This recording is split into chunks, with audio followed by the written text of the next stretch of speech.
चिराग जी मुझे आप 5 चलिए जो सवाल उनसे पूछा है भाई, परिसीमन अगर होगा, हम 60 करोड़ से लगभग मेरे ख्याल से 53 करोड़ के आसपास आबादी थी जब आखिरी बार परिसीमन हुआ, if I am not wrong, now we have come to 140 crore, ठीक है।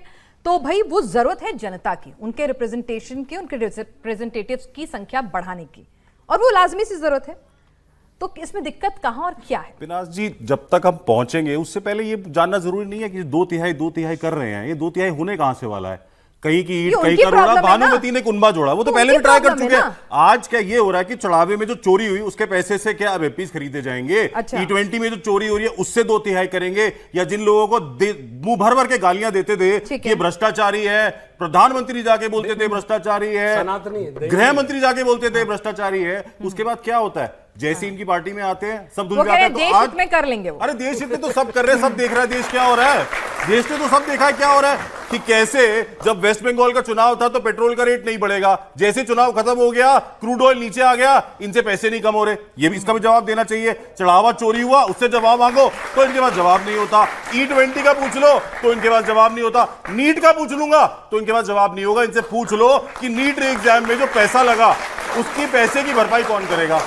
क्या उसकी पैसे की भरपाई भाजपा सरकार करने वाली है? क्या भाजपा की एज अ पार्टी करने वाले? नहीं।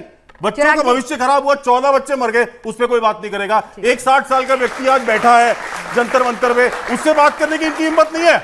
जब इनकी एलओपी होती थी सुषमा स्वराज जी, वो बोलती थी कि बात करनी चाहिए। आज अपने ही जो बुजुर्ग है उनको भूल चुके हैं। ये कैसी पार्टी है? सिर्फ जिसको सत्ता की भूख है, इसके अलावा इन्हें कुछ नहीं करना। कैसे मर्जी करो, पार्टियां तोड़ो, लोगों को तोड़ो, जैसे मर्जी ईडी भेजो, सीबीआई भेजो। मैं पूछ रहा हूं जिन पे ईडी केसेस चल रहे थे, छगन भुजबल जी की फाइल काख हो गई। सिद्धार्थ जी तो लॉयर है, बताइए क्या ये ईडी तक दे सकती थी कि फाइल खो गई? जिसको प्रधानमंत्री ने बोला 70,000 करोड़ का घोटाला, क्या उन्हें क्लीन चिट मिलना सही था? या प्रधानमंत्री तब झूठ बोल रहे थे, आज झूठ बोल रहे थे? कौन झूठ बोल रहा था? आज ये सिद्धार्थ जी बता दें। अदालत जब बरी कर देती तो बरी मान लेते हैं। तो फिर प्रधानमंत्री को माफी मांगनी चाहिए। नहीं, सबके सामने आकर माफी मांगनी चाहिए कि मैंने गलत बोला। पर आज आपको समझना पड़ेगा, केजरीवाल जी काफी एक्सपीरियंस लगते हैं माफी के मामले में ना। केजरीवाल जी काफी मांग लेते हैं। वो सब मांग रहे हैं, वो सब दिख रहा है कि कैसे पहले गाली देकर बोलते हैं आ जाइए हमारी पार्टी में, हम आपके लिए रास्ते खोल देते हैं। पर आप मुझे सिर्फ इतना तो बता दीजिए, नीट का एग्जाम हुआ, क्या उस मंत्री को रिजाइन करना चाहिए या नहीं? 3 बार ऐसा हो गया कि उनके कार्यकाल में ये चीज हो चुकी है और कोई नहीं पकड़ा जाता। इनसे पूछे 2024 का कल्प्रिट। अब आप मुझे बताएंगे, अब आपको पूरा मंच दिया आपको बोलने का, आपके मन की कोई नहीं रहनी चाहिए, विपक्ष की आवाज जानी चाहिए, है ना? थोड़ी सी तो जाने दे। नहीं, थोड़ी नहीं, मैंने पूरी जाने दी है। मैं तो कह रहा हूँ थोड़ी सी बची है, वो भाटी जी सबसे ज्यादा बोले, उसके बाद नंबर 2 आपका है। अभी सिद्धार्थ जी पीछे चल रहे हैं रेस में। अब सुनिए जी के साथ राहुल गांधी ने भी काफी बार माफी मांगा है। कोई बात नहीं, आएगा नंबर आपका भी आएगा। नहीं, बड़ा दिल रखिए ना, बड़ा दिल। अभी आएगा आपके पास भी सवाल, जरा आप समझा दीजिए। परिसीमन पर आपका कोई स्टैंड आप क्लियर करना चाहते हैं कि भाई आपको दिक्कत क्या है? आप कोई दिक्कत बता सकते हैं कि ये हो जाएगा तो इससे देश का ही नुकसान हो जाएगा। अगर सांसद प्लस जनता का रेशो अगर बेटर हो जाएगा तो उससे नुकसान हो जाएगा। अगर पुराने फॉर्मूले पे चलें परिसीमन के, तो फिर तो वाकई में दक्षिण के राज्यों के साथ नाइंसाफी हो जाएगी। ये लोग फॉर्मूला भी नया रिवाइज करके लाए 50% वाला, जिसमें उनका फायदा होता हुआ दिख रहा है। रिप्रेजेंटेशन सेम रहेगा जो पहले था, लगभग 24 के आसपास।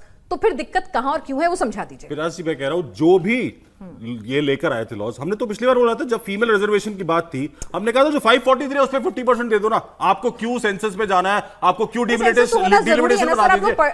आप मुझे सिर्फ इतना तो बता दीजिए। नहीं होना जरूरी सेंसस क्या? मैं पूछ रही हूं, नहीं होना चाहिए, गलत होना चाहिए।